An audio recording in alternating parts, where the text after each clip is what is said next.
pangkalahatan ng napakalaking magandang idinulot ng war on drugs pagdating sa peace and order. Ngayon, Mas malala ba ngayon? malala. Tanong ko mga barangay kapitan, pumunta ka. Sinabi to ni Senator Ping Lacson, ginamit daw niya within the law. Iniwasan niya maaresto. Gagawin niyo ba yun? Secret. Gusto ko. Alisin natin sa consciousness ninyo na kami may kinalaman sa mga blank pages na sinasabi ninyo, no? Mamaya na ho natin pasadahan yung mga banat na yan nitong si Executive Secretary Lucas Bersamin. Huwag ho kayong mag-alala. Huwag ho kayong masyadong ma-stress. Kayo naman, oo. Huwag ho kayong masyadong mainit. Baka tumaas ang high blood nyo yan. Relax lang kayo. Pupunta tayo dyan. Di pa naman kayo pinagbibintangan namin eh. Papunta pa lang ho tayo doon kung sino ang naglagay ng mga blanco doon sa BICAM report. Relax lang. Mamaya ho natin talakayin yan. Pinakaayaw ho kasi natin sa lahat. Okay lang pagka issue base eh. Makikipag-ratratan tayo, ika nga, makikipag-balagbagan tayo. Pero pagka fake news na pinapakalat, nabubwisit ho tayo mga kababayan. Ano na ho, shoutout muna natin itong si Sir Ibi Hugalbot. Palakpakan ho muna natin ito si Sir Ibi. Siya nakakita nito eh. Ano ba to? Reverend Father Darwin Anyubar Gitgano. Sir! Father, pare pa naman ho kayo. Huwag ho kayo magpakalat ng peking balita, ha? Ang tagal na ho ng balita na yan. Ayan, mismong Rappler pa ho ang naglabas, nag-fact-check ng ano na yan, ng pinapakalat nyo na yan.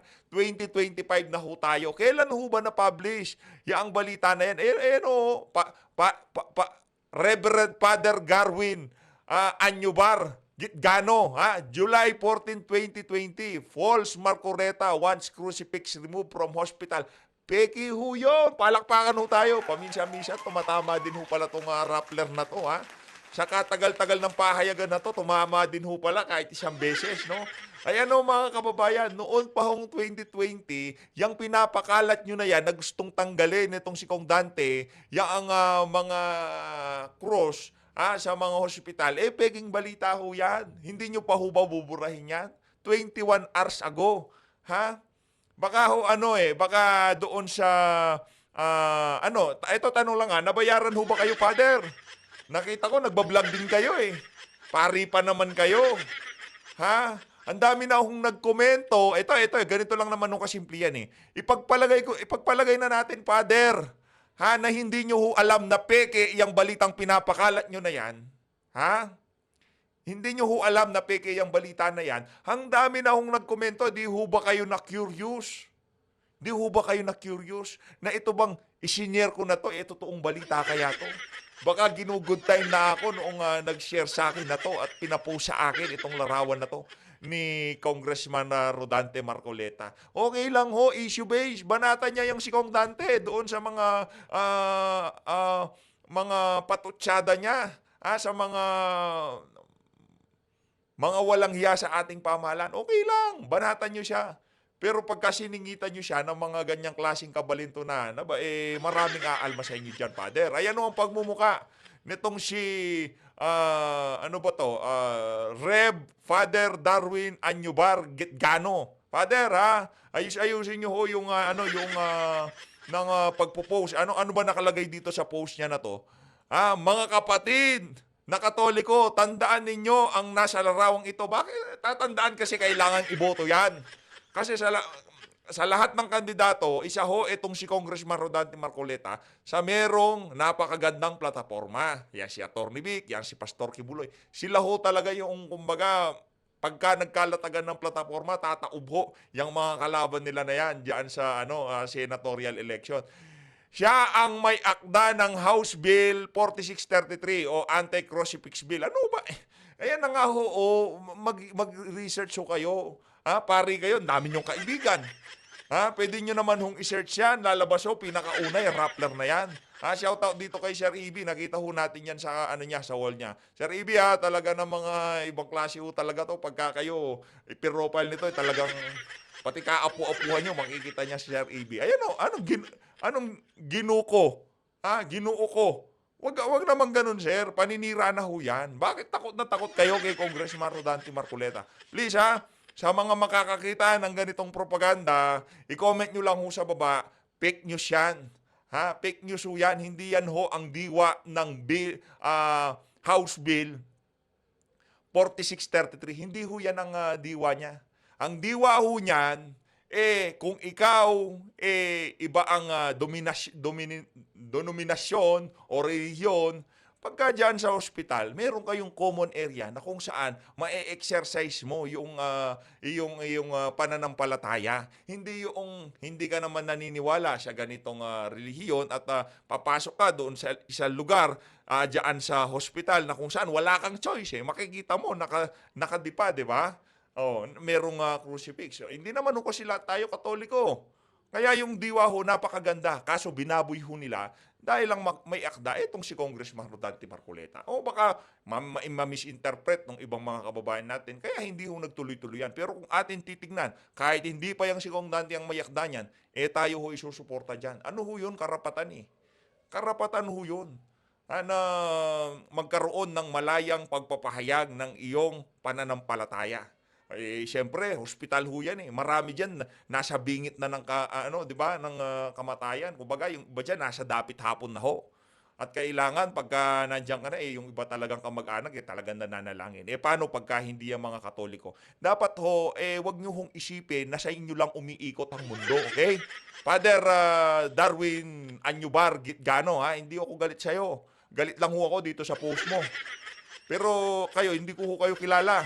Dito lang sa particular na post nyo na to, ako galit sa inyo. Pero yung pagkatao nyo, pagiging pari nyo, wala ho akong pakialam dyan. Dito lang, ayusin nyo lang ho itong isa na to, wala na ho tayong problema. Sa mga makakakita ho nito, fake news ho yan. Ayun na nga mga kababayan, move on na ho tayo dito kay Executive Secretary.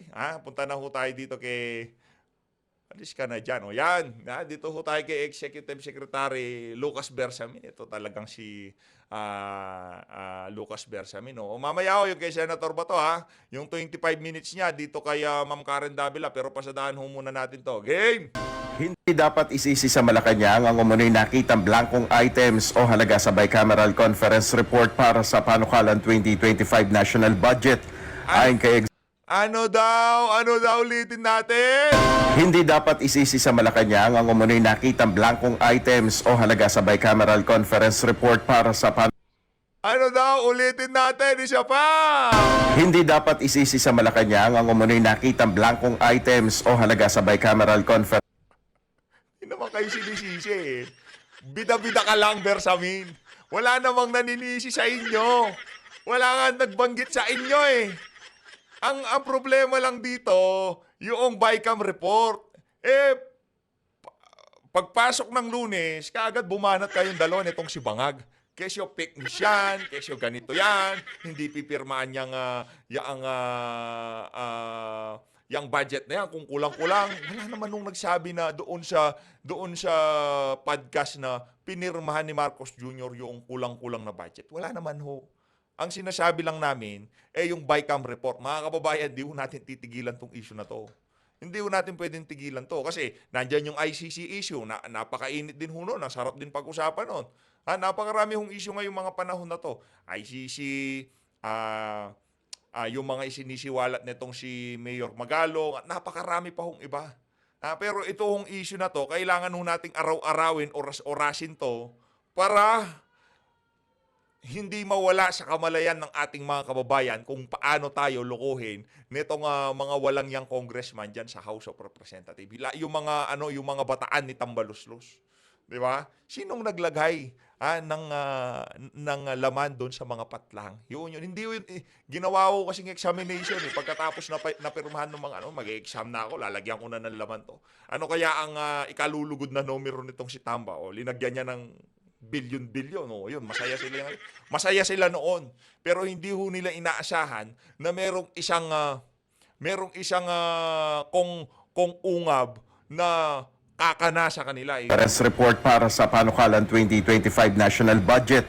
Ayon kay Executive Secretary Lucas Bersamin, ang nakarating sa Malacanang ay ang enrolled bill na nilagdaan ni Pangulong Ferdinand Marcos Jr. Kaya naman hindi anya mananagot ang Malacanang sakaling iakyat sa Korte Suprema ang isyung ito sa 2025 budget. Ramdam na ho! Di ba naging dati kang Chief Justice? So ramdam niya na ho, siguro linagay niya na ho yung kanyang paa doon sa sapatos ng ating Chief Justice. At alam niya na merong paglabag, yaang pagbalangkas ng 2025 budget, yaang pagpirma ng kulang-kulang dyan sa BICAM report na yan. Alam ho niya. Kaya ngayon pa lang, umiiwas pusoy na tong si Lolo.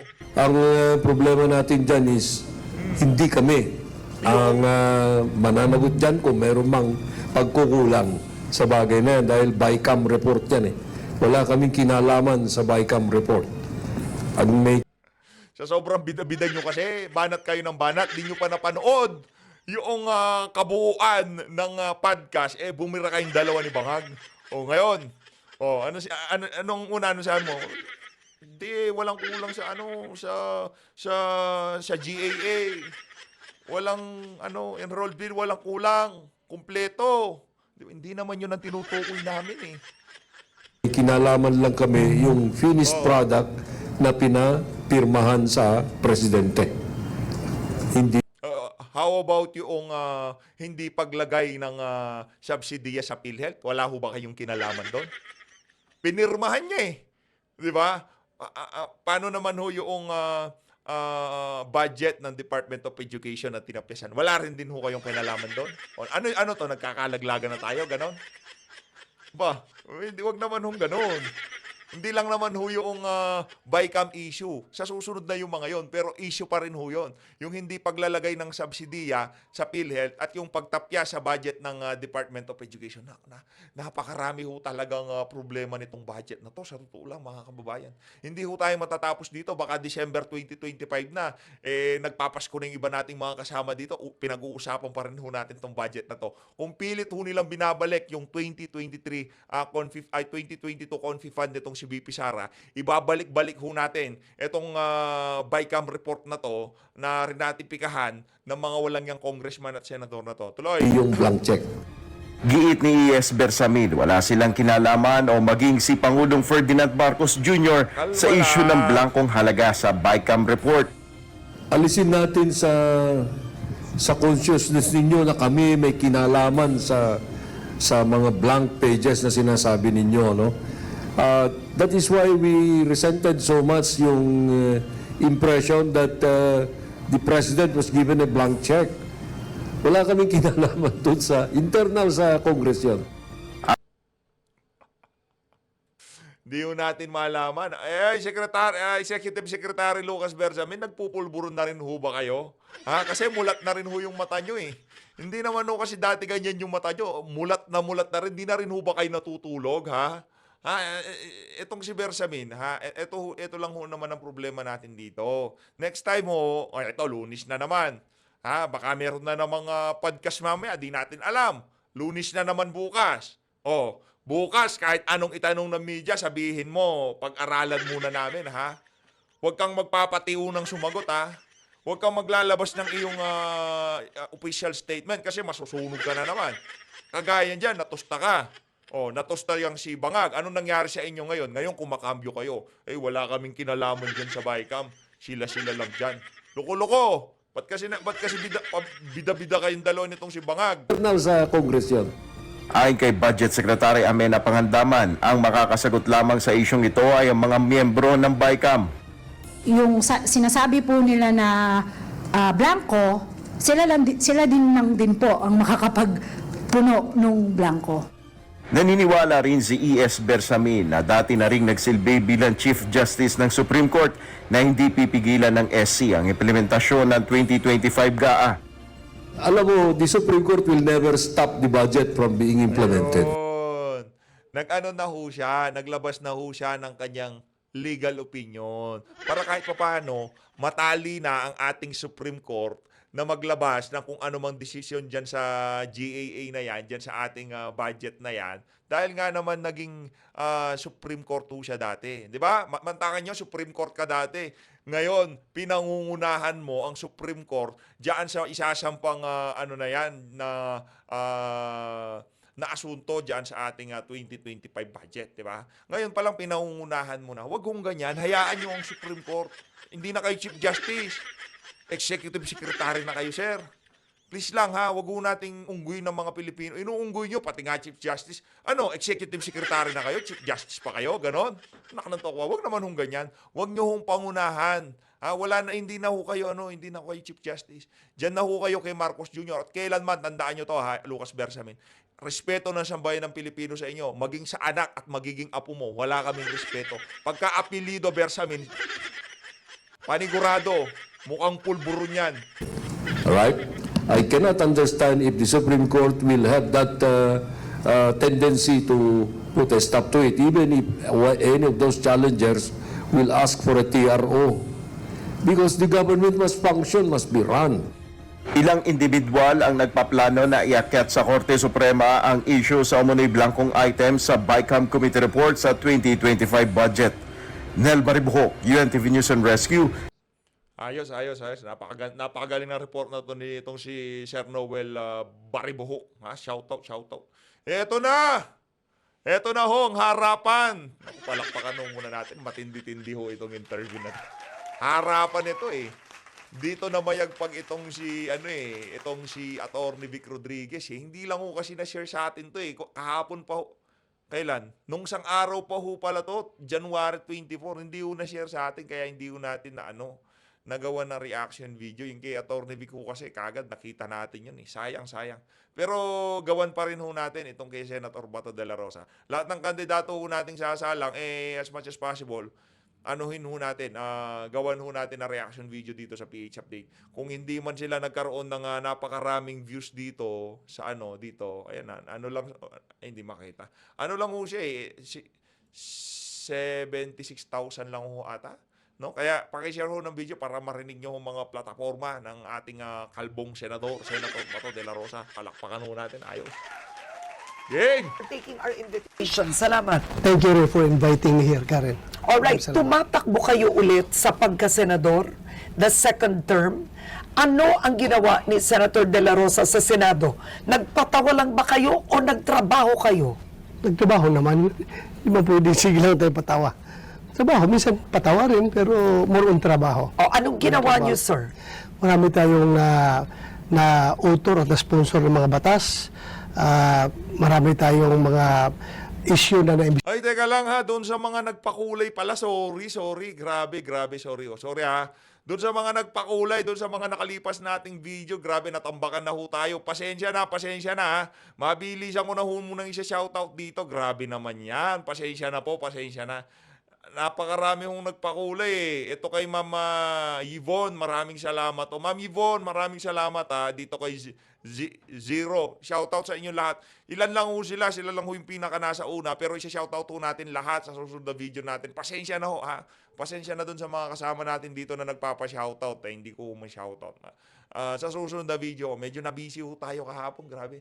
Yung palyado yung internet namin kahapon kaya di ho tayo nakarangkada ng maayos. Pero sa mga susunod na araw, wala na ho tayong interruption. Kumbaga, kailangan ngayong papalapit ang eleksyon, wala ho tayong downtime pagdating sa internet na yan. Ayusin na ho natin yan. Game! Investigahan through our committee. Marami tayong nagawa sa tatlong committee na hinahawakan ko. Dalawa bilang chairman at isa bilang vice chairman. Yung aking committee on public order and dangerous drugs. Ako ang chairman na rin ako ng Marawi City Victims Rehabilitation and Compensation Special Committee. At saka yung vice chairman din ng Senate Committee on Defense and Security.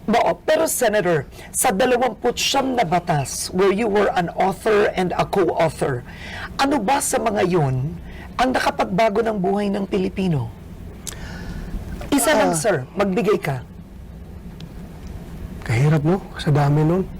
Ano ba yung pinaka-importante doon? Para sa akin, more on dito ako sa hinahawakan ko talaga na public order and dangerous drugs. Number one, nakikita ko na napakalaking impact doon is yung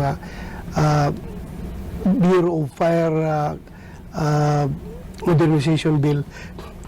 Alam natin, yung ating fire ay medyo hindi pa gaano ka modern. So with that bill, ay maganda ang idinulot doon para sa modernization nating Bureau of Fire. Pero kilala kayo bilang arkitekto sa drug war ni Pangulong Duterte. May nagawa ba kayo pagdating sa illegal na droga sa Senado? Meron, in the sense na may mga bill tayo na Tulad ng ano, sir? Yung pagpagawa ng mga rehabilitation center sa mga regions at saka sa provinces, yung pag-aminda sana sa yung bagong yung Dangerous Drugs Act, kung saan may mga gusto tayong mga i-amend ng mga provisions na medyo Ba't di mo nagawa yun, sir? maraming opposition, maraming nag-oppose. So, yun. Okay. Tanong ko, no, ang problema sa sitwasyon nyo, talagang kahit anong gawin nyo, kilala kayo bilang arkitekto ng drug war ni Pangulong Duterte. Nagsisisi ba kayo sa pagkaka-implement o kinalabasan ng drug war na yun? Hindi ako nagsisisi. In fact, nagpapasalamat pa ako. Wala kang babaguhin doon? Wala akong mabaguhin. Kaya nga ako naging senador dahil doon sa drug war. Diba? So, ganun. Yan. Pero Ako mahigit sabihin mo, 20,000 katao sinasabing namatay. sinasabi lang nila yan. Marami collateral damage daw. May hirap. Actually, ang official data is 6,000 plus lang. Kahit na 6,000, marami pa rin yan, di ba? But then again, alam mo, kung hindi mo seryosohin yung war on drugs, walang war na mangyayari.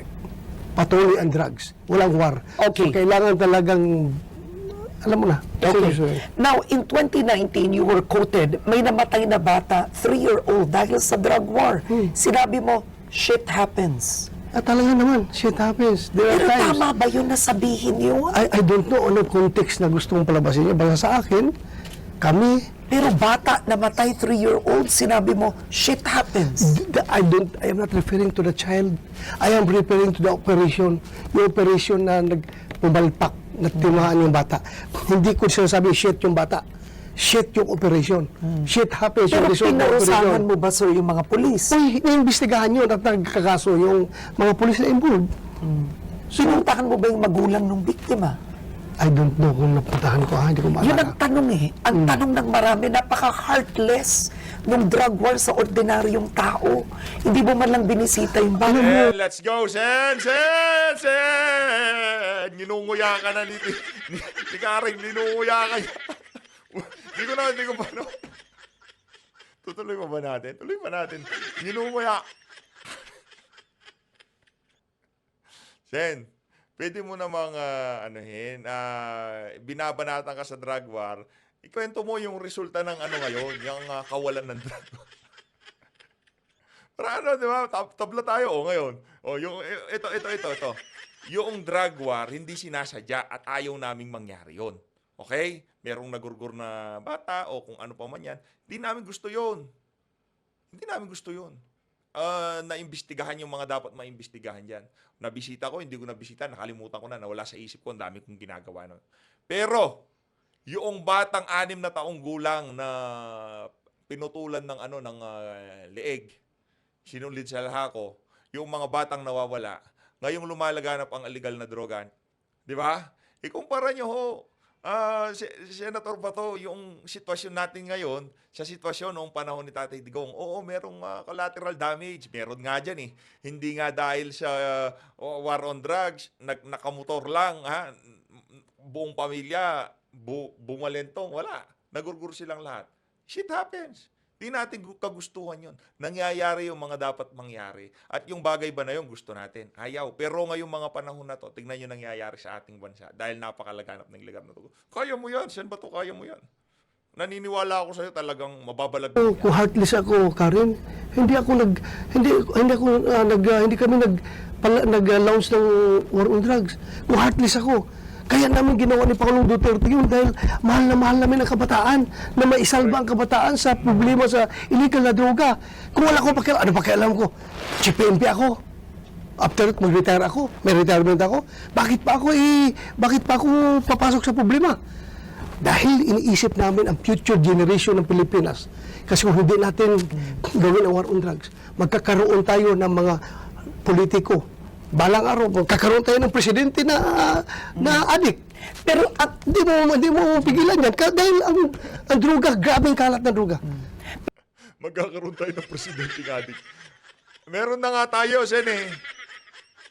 Adik sa pulburon.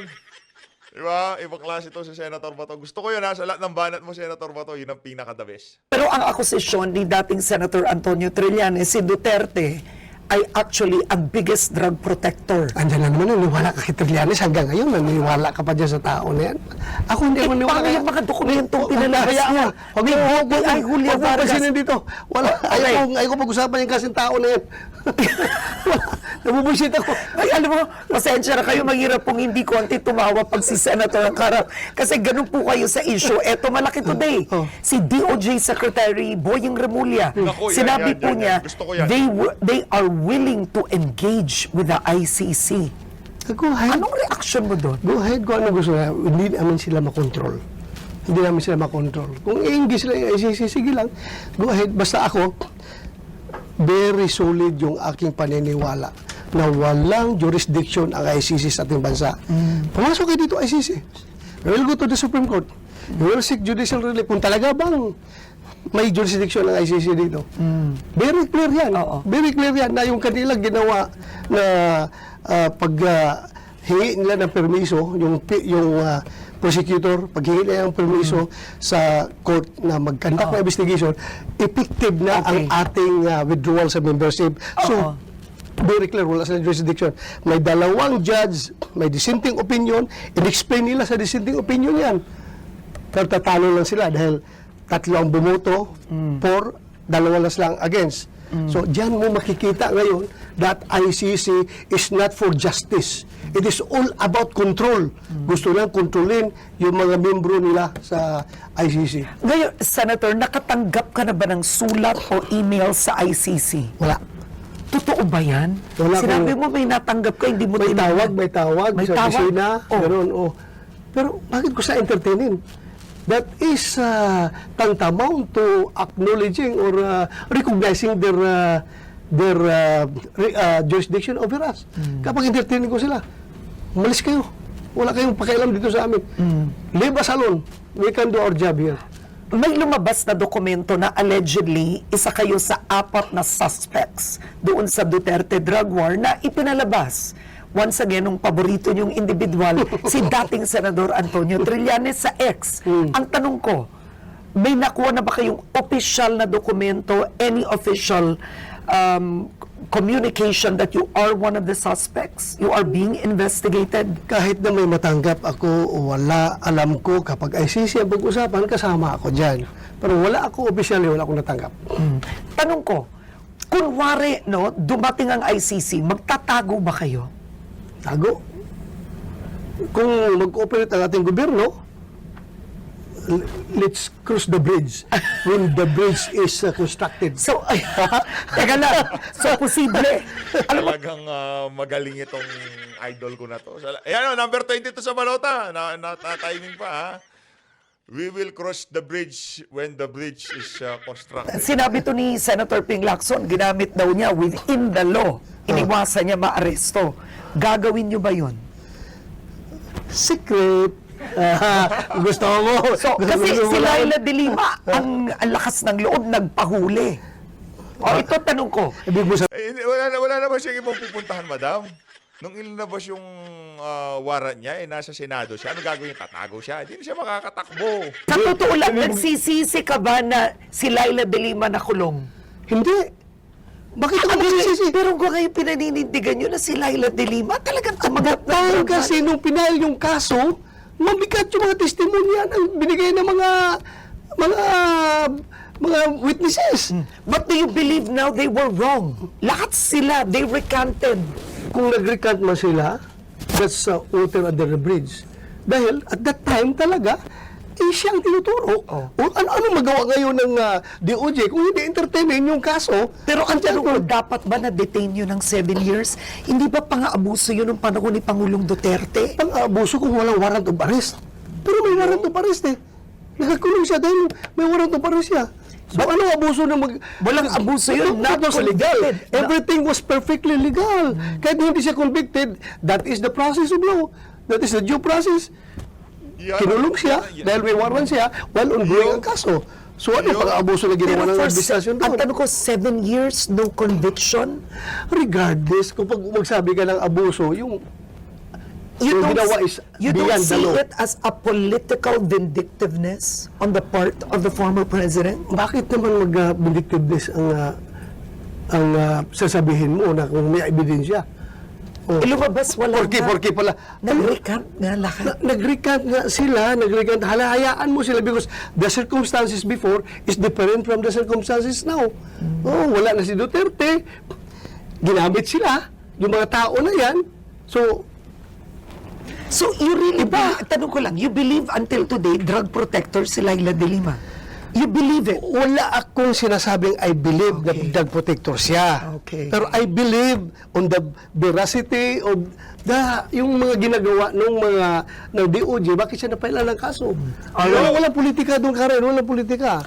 Okay, sinabi mo noon, June 27, 2024, sa kapihan sa Senado, may human rights violation talaga sa war on drugs. Mayroon. Bakit hindi magkakabayo? May namatay nga na bata, may binaril nga bata. So kung ganun na may human rights violation, is it fair to say that Oplan Tokang was not a success? No, it was a success. It's how you see it. Kung ikaw ay anti-war on drugs, failure. Pero kung ikaw ay pro-war on drugs, successful. Why? 1.6 million nag-surrender. 300,000 ang nakulong, nahuli. Buhay lahat yun. Ang daming tao na nagsasabi na nagpapasalamat sa war on drugs dahil safe na yung kanilang environment. So, for us, it's a great success. Kung ikaw ay anti-drug war o ikaw ay sindikato ng droga, failure, sabihin mo, failure yan dahil patay ang bata. Doon ka magkukonsentrate sa negative na kukunti at kinalimutan mo yung pangkalahatan ng napakalaking magandang idinulot ng war on drugs. Pagdating sa peace and order. Ngayon, Mas malala ba ngayon? Ayan, ha? ayan, ayan, ayan. Malala. Ayan. Tanongin mo ang barangay kapitan, punta ka. Punta ka doon sa ground. Tanongin mo ang barangay kapitan, wala kang marinig na barangay kapitan na magsabi na, Sir, okay ang aming sitwasyon sa drugs. Perfect na, wala na problema. Halos lahat magsasabi sa iyo na hindi nga natin tinatanong kung lalapit sa atin, magsusumbong. Sir, andyan na naman sila, sir, nagkakalat na naman, noon, nagsipaglayasan yan. So, mas Nagsipagtago. malala ngayon. Ngayon, andyan na naman, parang candy na naman na binibinta yung drugs sa kalsada. Eto, maiba kasi kukuha na tayo ng tanong dito, pero may gusto ko tanong sa iyo. Dalawa ang muka ni Senator Bato de la Rosa. Ang author ng Oplan Tokang at sinasabing mamamatay tao ng ilan at nasa TikTok sumasayaw. Sino ba talaga ang Senator Bato? Basta, Teka lang, ma'am, yung pagsayaw, di ho issue yan. Yung ang sa senador dyan, pinagyayabong yan, nanalo siya sa kakabudots niya, di ba? Okay lang yung sumayaw. Wala nang problema sumayaw. Kahit tayo, sumasayaw tayo pa minsan-minsan, di ba? Kahit nga ngayon, napapasayaw ako, nakikita ko lang to si Senator Bato. Number 22 sa balota, Senator Bato de la Rosa. sabihin ko lang sa inyo na si Senator Bato ay matapang, galit, o kaya sabihin mo, cruel ako sa mga kriminal. Cruel ako sa mga taong naglalapastangan sa kanyang kapwa-tao. Pero ako'y napakalambot ang aking puso sa mga taong kinakawawa. Malambot ang puso ko. Kaya nga ako naging cruel because malambot ang puso ko.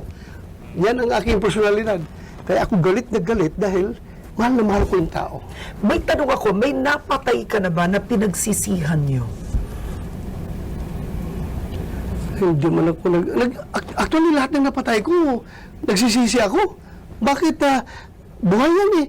Kahit nag-ano kasama yung tao na yan, ako, after makainkwentro ako, tapos may mapatay, pupunta ka ako ng simbahan. Hingi ako ng patawad kay Lord. Lord, kahit nag-ano kasama yung tao na yun, he deserved to live. Dahil tao pa rin siya. Pero kung hindi ko rin siya Yan ang ating bato. Meron ho siyang malambot na puso. Ano lang ho niya, yung baga alter ego niya lang yung bato, pero ang totoo niyang pangalan, Softy. umiiyak ng tawa. Senator ba to? Alam mo, Sen, next time pagka nakita ko tong si Sen, kumusta na po? Hindi natin si Sen kasi, hindi naman kasi basta-basta makaka-approach Yung tipong lalapitan mo, ganyan. Hindi pwedeng gano'n. Hindi ho pwede yun mga kababayan. Siyempre, may security yung mga yan, no? Next time sabihin natin, Sen, yung plataforma na, galit sa mga, gurgurin yung mga kriminal. Next time ka na maging malambot, tigasan mo na muna kasi base sa mga sitwasyon ngayon, mas pipiliin ng ating mga kababayan yung kamay na bakal kaysa sa di ba? Patayin, ako mamamatay. Nagbabarilan kami. Alam niyo naman yung i-offer ko yung katawan ko, pamatay ako, paano na pamilya ko? Okay. So, Anyway, maraming salamat to sa pag-support sa PH Update. Again, sinusuportahan pa rin natin to si Senator Bato dahil isa ho yan sa mga baby boy natin. Hindi, isa ho yan sa mga niya, talagang pinagkakatiwalaan niya. Nakita niyo naman nung ginawa ng mama na yan. Hindi niya ho iniwan itong si VP Sara noong kay attorney Liza, nakalimutan ko pangalan attorney, pangalan nun, yung kaibigan ni VP. Basta yun, si Attorney Lopez. As always, mag-ingat po kayong lahat. Sen ba to, ha? 100% pa rin kami sa inyo, kahit na medyo malambot kayo dito sa interview. Mahalin natin ang Pilipinas. Salamat. Ay, nako.